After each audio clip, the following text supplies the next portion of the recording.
Assalamualaikum warahmatullahi wabarakatuh. Halo Sobat Lingkungan, perkenalkan nama aku Alia Fauziah dengan NIM J0313201010 dari Teknik dan Manajemen Lingkungan Angkatan 57 Sekolah Vokasi IPB University. Kali ini aku mau ngajak kalian untuk melihat vlog tentang pemilahan sampah rumah tangga yang ada di rumahku. Cara mudahnya, pemilahan sampah memiliki fungsi yaitu mempermudah pengolahan, mengurangi penumpukan, dan mengurangi kontaminan atau penyebaran penyakit yang diakibatkan oleh sampah. Nah, untuk sampah yang dipilah di rumahku ada 4 jenis. Jenis organik, anorganik, residu, dan B3.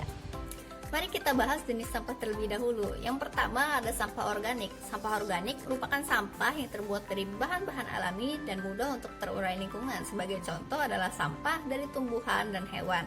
Lalu yang kedua ada sampah anorganik. Sampah anorganik ini terbuat dari bahan-bahan sintetis. Sebagai contoh kaca, plastik, dan styrofoam, sulit untuk terurai oleh lingkungan dan harus kita daur ulang. Lalu yang ketiga ada sampah residu yang merupakan sampah yang sulit untuk didaur ulang. Sebagai contoh popok dan pembalut. Lalu yang keempat ada sampah B3 yaitu bahan berbahaya dan beracun. Nah, sampah ini harus dibuang secara khusus agar tidak menimbulkan pencemaran, ledakan, dan yang lain-lain. Sebagai contoh, sampahnya adalah obat semprotan nyamuk, atau pembersih kaca, pembersih ruangan, dan yang lain-lain. Setelah tahu jenis-jenis sampah, mari kita lihat pemilihan sampah yang ada di rumahku yuk. Mari kenalan dengan tempat sampah yang sudah lama di rumahku. Yang pertama adalah sampah organik dan anorganik yang ada di dapur. Lalu untuk di kamar mandi aku punya tempat sampah untuk sampah residu. Dan di belakang di tempat yang dingin aku punya tempat untuk sampah B3. Jenis sampah yang paling banyak di rumahku adalah sampah anorganik dan sampah organik. Nah, walaupun di dapur kami memiliki dua jenis tempat sampah, tapi sampah organik biasanya sudah dipisahkan terlebih dahulu di wastafel setelah cuci piring.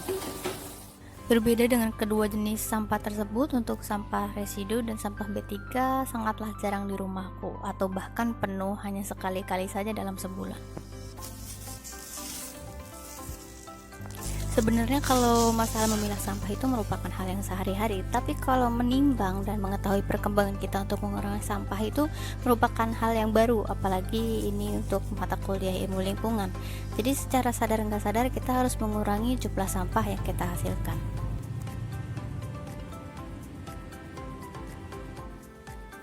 Baru juga dibilangin ada sampah baru guys,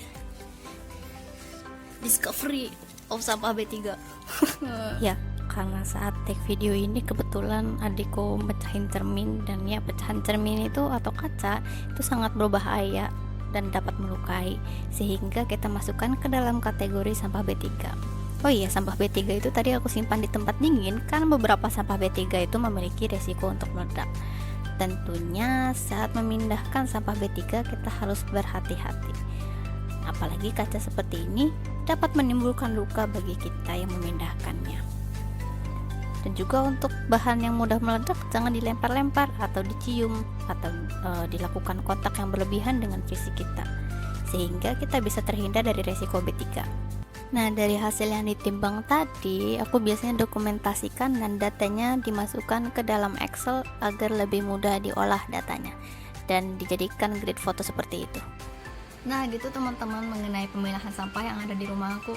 Mungkin kelihatannya lumayan ribet karena harus melibatkan banyak tempat sampah atau banyak tempat untuk menyimpannya.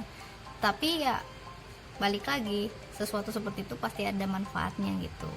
Oke, sekian dari Alia. Apabila ada kesalahan, saya mohon maaf. Wassalamualaikum warahmatullahi wabarakatuh. Dadah.